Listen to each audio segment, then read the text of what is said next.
कई बार ज़िंदगी में ऐसा समय आता है जब तुम्हें अपने आसपास सिर्फ और सिर्फ अंधकार ही अंधकार दिखाई देता है और कोई भी रोशनी की किरण दिखाई नहीं देती और तुम बहुत परेशान हो जाते हो, बेचैन हो जाते हो और तुम्हें समझ नहीं आता कि तुम्हारे काम होंगे कैसे।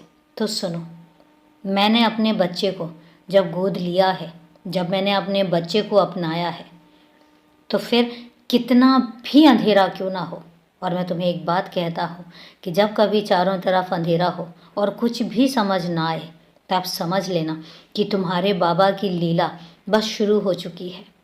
और जब मेरी लीला का सूरज चमकता है, तब कोई भी अंधकार, कितना भी अंधेरा क्यों ना हो, टिक नहीं सकता। फिर रोशनी और जो मेरा सूरज है जब चमकता है, तो तुम्हारी ज़िंदगी में अंधेरी की एक किरण भी नहीं रह जाती और तुम्हारी ज़िंदगी में अंधकार तो मैं कभी आने ही नहीं दूंगा। तुम्हारा आने वाला कल बहुत ऊर्जावान है, बहुत प्रकाश से भरा हुआ है, अंधेरा तो है ही नहीं कहीं। इसलिए जब तुम परेशान होते हो, जब तुम मुझसे नाराज़ होते हो, मुझसे शिकायत भी करते हो और फिर सोचते हो कि कहीं मैं नाराज़ ना हो जाऊं, अरे नहीं, तुम मेरे बच्चे हो। और एक बात बताओ, क्या कभी कोई पिता अपने बच्चे से नाराज़ हो सकता है? कभी भी नहीं। मेरी नाराज़गी तुमसे कभी थी ही नहीं। ये हो सकता है कि कई बार तुम्हारे मन के मुताबिक काम ना हो और तुम्हें ऐसा लगे कि तुम्हारा बाबा तुमसे नाराज़ हो गया है, लेकिन मैं नाराज़ नहीं होता हूँ।